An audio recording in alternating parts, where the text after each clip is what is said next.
हमारे बीच उपस्थित केंद्रीय राज्य मंत्री डॉक्टर जितेंद्र सिंह जी, जयपुर शहर के लोकप्रिय सांसद रामचरण बोरा जी और हर दिल अजीज आदर्श नगर के और जयपुर शहर के गौ सेवक, समाज सेवी, हर किसी के दुख में काम आने वाले आदरणीय बड़े भाई साहब रवि नैयर जी, आदरणीय कुलवंत सिंह जी, आदरणीय शर्मा जी, हमारे वीर जी, राजन जी और समस्त मेरे क्षेत्र आदर्श नगर के जितने भी मेरे पदाधिकारी है भाजपा के और आदर्श नगर के निवासी, में आप सभी का, योगेंद्र तंवर साहब, यहाँ पर विराजे जितने भी आदर्श नगर के साथी है, आप सभी का हार्दिक अभिनंदन एवं स्वागत करता हूँ।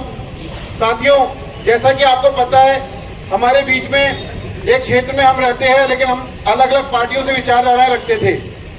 मेरी विचारधारा पहले किसी और पार्टी की हुआ करती थी, परंतु वहां की तुष्टीकरण की राजनीति को देखते हुए और उनका काम का करने का तरीका देखते हुए कि किस तरीके से भेदभाव किया जा रहा है, काम करने वाले आदमी को आगे नहीं लिया जा रहा, पीछे भी ढकेला जा रहा है, किस तरीके से उसको गलत आरोपों में फंसाया जा रहा है।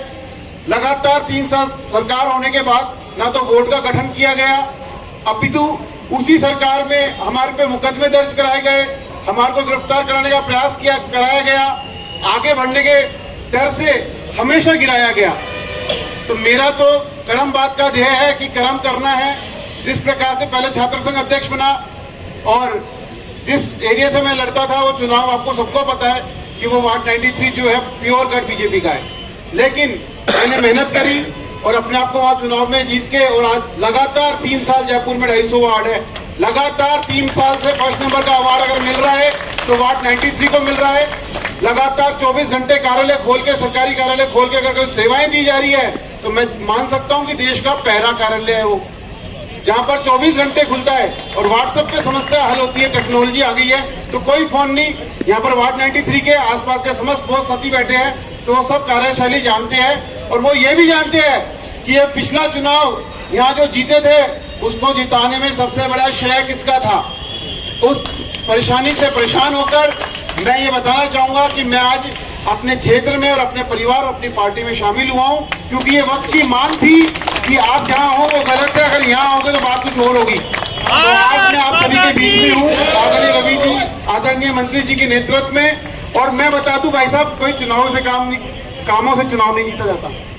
रोडें बनती आई है, सड़कें बनती आई है, चुनाव सिर्फ मैनेजमेंट से जीता जाएगा। आप जितने भी लोग बैठे हो, अगर आप अपनी अभी से 200 वोटों की जिम्मेदारी लेके जा रहे हो ना, तो चुनाव 25 तारीख को कोई नहीं हरा रहा, लेकिन लगना पड़ेगा, निकलना पड़ेगा और मैनेजमेंट के अकॉर्डिंग काम करना पड़ेगा। चुनाव सिर्फ मैनेजमेंट से लड़ा जाता है। मैं अपने आप से वादा किया हूं कि 55% हिंदुओं की पोलिंग को 80% कन्वर्ट कैसे कराऊंगा। मैंने खुद में विचार किया, मुझे बहुत से लोगों ने बोला कि भैया आरएसएस लगा हुआ है, हम भी लगे हुए हैं। मैंने आप सब लगे हुए, मैं भी लगूंगा। एक अलग 300 आदमियों की टीम बनाकर 90 से लेके 100 नंबर वार्ड, मेरे जो एरिया हिंदू एरिया, आप सभी का विषय समुदाय में मैं नहीं जाना चाहूंगा। मैं सिर्फ इस एरिया की जो पोलिंग 55% होती है उसको 80% कैसे भी करनी पड़े।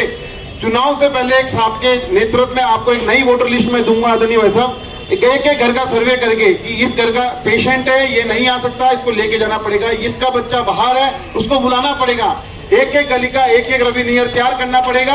और वो अपने आप को रवि नैयर मान के अगर 25 तारीख को मतदान कराएगा तो मैं दावे के साथ कह सकता हूं कि आदर्श नगर विधानसभा में भी और प्रदेश में भी भाजपा सरकार की गठन होगा और आप सब भाइयों जनता का काम पूर्ण होगा और आदरणीय रवि नैयर जी हम सबका साथ देंगे, हमारा नाम रोशन करेंगे। बहुत बहुत धन्यवाद साथियों। जय हिंद।